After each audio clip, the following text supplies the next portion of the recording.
Assalamualaikum warahmatullahi wabarakatuh. Anak-anak kelas 5 yang soleh-solehah, alhamdulillah kita bertemu kembali di sini dalam pelajaran fikih. Kali ini materinya adalah amalan-amalan ibadah haji. Bagaimana kabarnya kalian hari ini anak-anak? Alhamdulillah, semoga sehat-sehat selalu. Nah, sebelum pembelajaran kita mulai, marilah kita membaca doa bersama dengan membaca basmalah bersama-sama. Bismillahirrahmanirrahim. Nah, tujuan pembelajaran kita kali ini adalah siswa dapat memahami amalan-amalan dalam ibadah haji. Anak-anak, pada pertemuan yang lalu kita telah membahas tentang syarat haji, kemudian rukun haji dan wajib haji. Kalian masih ingat ya? Ya, nanti dibuka kembali bukunya kalau lupa ya. Nah, sekarang yang kita bahas adalah amalan-amalan ibadah haji. Amalan dalam ibadah haji ya. Yang pertama adalah amalan menjelang ihram atau sebelum melaksanakan ihram. Apa ihram, masih ingat? Ihram itu salah satu dari rukun haji ya. Rukun haji yang pertama adalah ihram. Nah, apa ihram? Masih ingat? Iya. Ya. Niat melakukan ibadah haji dengan berpakaian serba putih.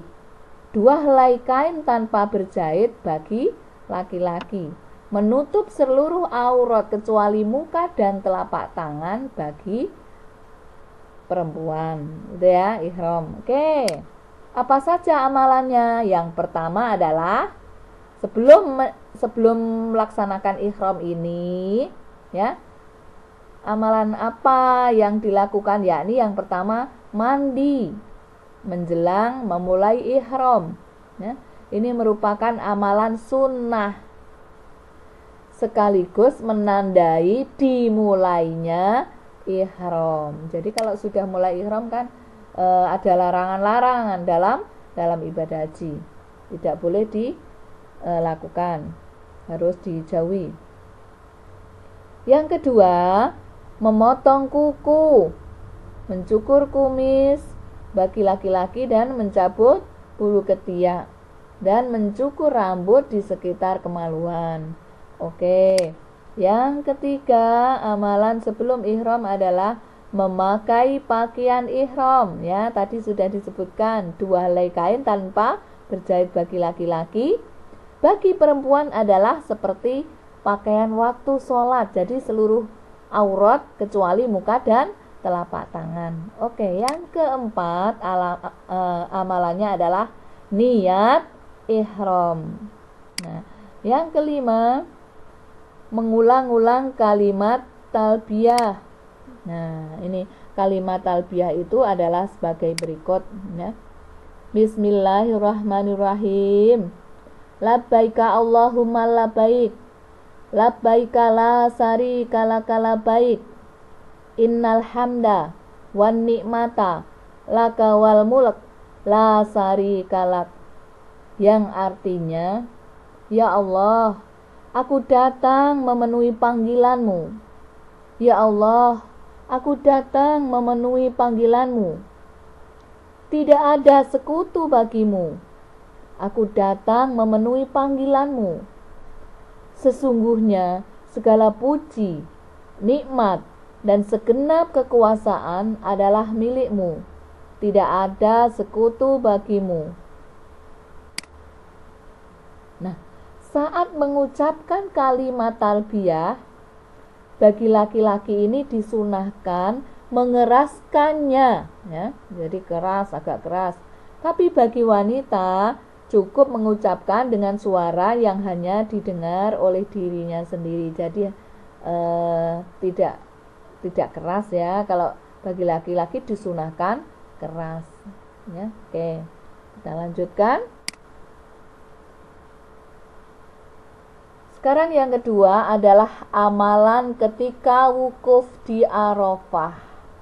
Kalian masih ingat tanggal berapa wukuf di Arafah? Tanggal 9 Dzulhijjah ya. Oke.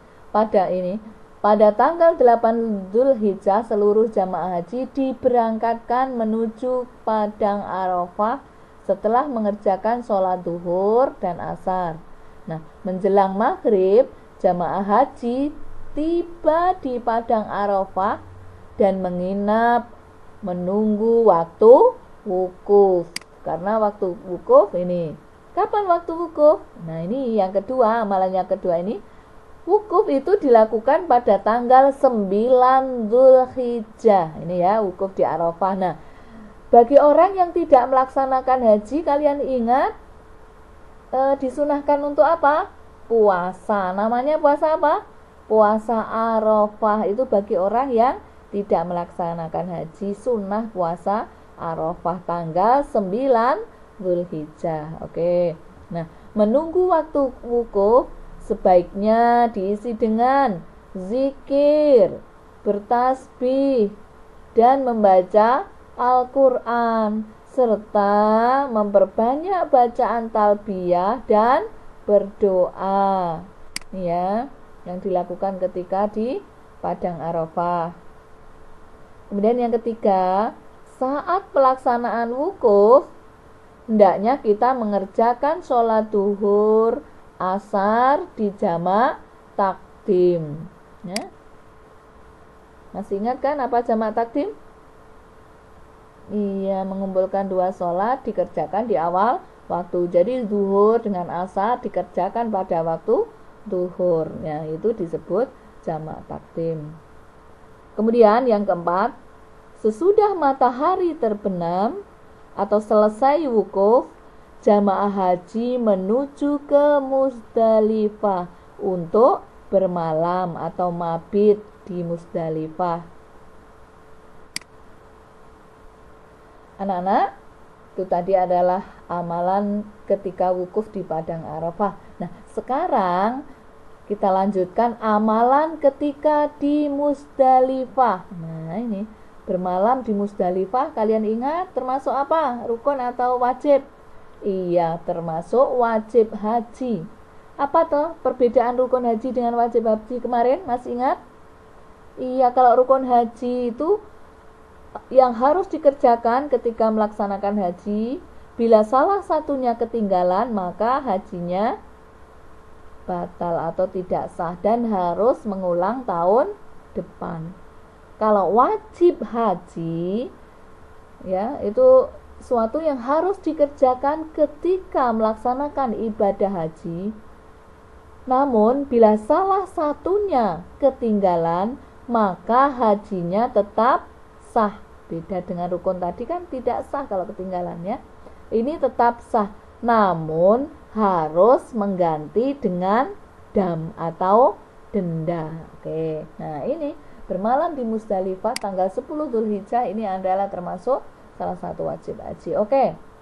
Apa amalannya? Yang pertama, amalan ketika di Muzdalifah adalah bermalam di Muzdalifah termasuk wajib haji ini meskipun hanya sebentar, yakni waktunya setelah lewat tengah malam tanggal 9 Dzulhijjah. Yang kedua, di Muzdalifah disunahkan mencari batu kerikil. Sebanyak berapa? Sebanyak 49 atau 70 butir untuk melontar jumroh di Mina. Nah, setelah sholat subuh pergi ke Masy'aril Haram atau ujung Muzdalifah ke arah Mina ya. Di sini memperbanyak membaca doa, tahlil, tasbih dan talbiyah. Bacaan tahlil masih ingat apa? Iya, la ilaha illallah. Tasbih, subhanallah. Talbiyah masih ingat tadi apa?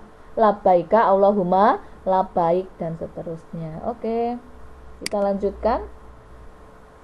Nah, sekarang apa amalan ketika di Mina? Amalan ketika di Mina yang pertama adalah melontar ketika jumroh dengan batu kerikil. Selain batu ini tidak boleh ya, misalnya pakai kertas atau pakai kayu tidak boleh ya. Ini pakai batu. 3 jumroh itu apa saja toh, Cah? Apa anak-anak? Iya, jumrah ula, jumroh wusta dan jumroh akobah. Ini 3 jumroh ketika kita di Mina. Kita melempar 3 jumroh. Nah, yang kedua, 7 batu dilontarkan dalam ini 1 per 1. Tidak boleh 7 dilontarkan langsung ya. Jadi melontar 1, 2, 3, jadi 1 per 1. Oke. Yang ketiga, membayar dam bagi yang belum dengan menyembelih hewan kurban. Artinya ini yang belum melontar jumroh ya. Kemudian yang keempat, kemudian melanjutkan dengan memotong rambut paling sedikit 3 helai. Nah, di sini yaitu melakukan apa? Tahallul. Tahallul itu memotong rambut paling sedikit 3 helai sebagai tanda apa? Selesainya rangkaian ibadah haji. Nah, lalu berganti pakaian biasa. Tadi kan masih berpakaian ihram ya, berpakaian serba putih. Nah, setelah tahallul ini boleh berganti pakaian biasa. Yang kelima, dengan selesainya tahallul awal ini ya, larangan ihram telah gugur kecuali bagi suami istri, ini yang menggauli istri ya, tetap dilarang. Yang keenam, apabila keadaan mengizinkan setelah tahallul awal bisa ke Mekah untuk melakukan tawaf ifadah. Nah, kemarin macam-macam tawaf sudah ya. Apa tawaf ifadah? Yaitu tawaf yang merupakan rukun haji. Kemudian tawaf kudum apa? Tawaf selamat datang. Tawaf wada apa? Tawaf wada? Selamat tinggal atau ketika akan meninggalkan kota Mekah. Nah, pada hari ke-10 tetapi sebelum matahari terbenam harus kembali ke Mina. Nah, ini ke Mekah untuk tawaf ibadah, tapi harus kembali ke Mina. Bagi yang tidak berkesempatan tawaf ifadah dan sa'i dilakukan nanti setelah selesai menginap di Mina ya. Oke. Yang ketujuh, tanggal 11 dan 12 melontar 3 jumroh, yakni jumroh ula, wusta dan jumroh akobah. Kemudian kembali ke Makkah. Itulah yang dinamakan dengan nafar awal. Bagi jamaah yang tanggal 13 masih di Mina, diharuskan melontar 3 jumroh lagi ya, jumroh ula, wusta dan akobah tadi. Kemudian kembali ke Makkah. Itulah yang disebut nafar sani ya. Paham nggih bedanya antara nafar awal dan nafar sani? Kalau nafar awal ini tanggal 11, 12 melempar 3 jumroh, kemudian kembali ke Makkah. Tapi kalau nafar sani ini melanjutkan tanggal 13 melontar 3 jumroh lagi. Ini namanya nafar sani. Oke. Nah, sekarang amalan ketika tawaf. Tawaf termasuk apa, anak? Iya, rukun haji. Apa tawaf? Mengelilingi Ka'bah sebanyak 7 kali, dimulai dari arah kiri Hajar Aswad. Oke.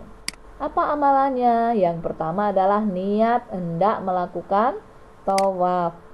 Kedua, suci dari hadas dan kotoran. Kemudian yang ketiga, menutup aurat seperti ketika sholat. Ini bagi perempuan. Tawaf di Baitullah harus di dalam Masjidil Haram sekalipun jauh. Tawaf dilakukan 7 kali tanpa jeda, dimulai dari Hajar Aswad dan diakhiri juga di Hajar Aswad. Ka'bah berada di sebelah kiri ketika berputar ibadah tawaf ini ya. Jadi Ka'bah berada di sebelah kiri tanpa jeda atau berurutan terus ya sampai 7 kali ini. 7, badan dan pakaian harus di luar batas Ka'bah atau Hijir Ismail. Sazarwan termasuk Ka'bah ya. Oke. Yang ke-8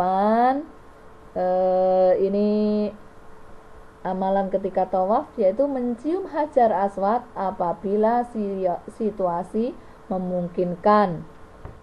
Tapi anak-anak ya, karena ibadah haji itu kan orang sedunia ya, berdesak-desaan, sulit sekali kalau mencium Hajar Aswad. Maka kalau tidak bisa itu dengan mencium dengan isyarah tangan, isyarah mencium dengan tangan. 9, setiap masuk di rukun Yamani memberi isyarat dengan mengangkat tangan sambil berdoa ya. Bismillahi Allahu Akbar. Nah, yang ke-10, ketika di antara rukun Yamani sampai di Hajar Aswad berdoa. Bismillahirrahmanirrahim. Rabbana atina fid dunya hasanah wa fil akhirati hasanah wa qina adzabannar.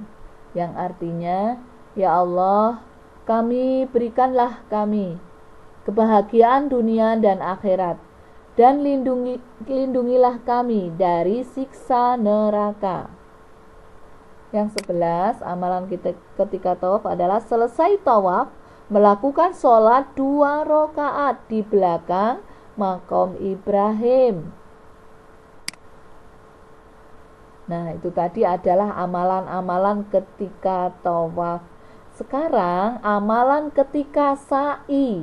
Masih ingat apa artinya sa'i?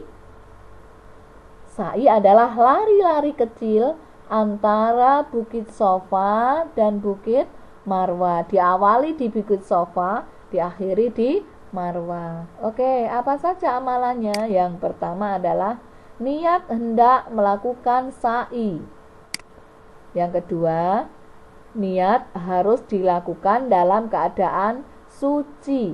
Ya, kalau batal berarti harus wudu dulu. Kemudian yang ketiga, sa'i dilakukan setelah tawaf. Selanjutnya yang keempat adalah memperbanyak doa atau zikir ya, sambil jalan lari-lari kecil ya, lari-lari kecil itu sambil berdoa. Yang kelima, berhenti di sofa dan Marwah untuk berdoa. Itu tadi amalan ketika melaksanakan sa'i atau lari-lari kecil antara Bukit Sofa dan Marwah. Nah, sekarang amalan dalam tahallul. Apa tahallul tadi? Mencukur rambut paling sedikit 3 helai. Tuh. Bagi laki-laki disunahkan mencukur rambut hingga habis. Tapi bagi wanita menggunting rambut beberapa helai. Paling sedikit berapa? 3 helai. Nah, bolehkah tidak bagi laki tidak sampai habis? Boleh. Karena kalau ini yang sampai habis ini apa? Hanya hukumnya sunnah, dianjurkan. Nah, bagi jamaah yang berpakaian ihram setelah tahallul boleh memakai pakaian biasa, boleh memakai tutup kepala, dan sudah lepas. Ini memakai tutup kepala bagi laki-laki ya, boleh memakai tutup kepala atau topi peci ya bagi laki-laki. Sudah lepas juga dari larangan-larangan ihram. Nah, sekarang amalan yang ke-8 adalah amalan ketika melontar jumroh. Melontar jumroh termasuk wajib haji. Selama di Mina, para jamaah haji melontar 3 jumroh, yaitu jumroh ula, jumroh wusta, dan jumroh akobah. Tiap-tiap jumroh ini 7 kali lemparan atau 7 kerikil. Waktu melempar jumroh ini membaca Bismillahi Allahu Akbar, ya, yang artinya dengan nama Allah, Allah Maha Besar. Dan disunahkan membaca Bismillahirrahmanirrahim, Allahu Akbar, Allahumma ja'al hajjatan mabruran wa damban maghfuran, yang artinya Allah Maha Besar, ya Allah, jadikanlah haji ini haji yang mabrur dan dosa yang diampuni. Nah, yang ke-9 adalah ketika ziarah ke Madinah. Ziarah ke Madinah ini termasuk sunnah. Setelah selesai ibadah haji, ziarah ke makam Nabi, yang ini tempatnya di Madinah, ya. Mengunjungi Masjid Nabawi, ya, karena makam Rasulullah itu berada di Masjid Nabawi, dan melaksanakan sholat arba'in di dalamnya. Anak-anak, ini tadi amalan-amalan yang dilakukan ketika melaksanakan ibadah haji. Semoga bermanfaat, kalian paham, ya, kalian ulangi, dipelajari bukunya. Oke, kita akhiri sampai di sini. Kita baca doa dengan baca hamdalah bersama-sama. Alhamdulillahirabbil alamin. Assalamualaikum warahmatullahi wabarakatuh.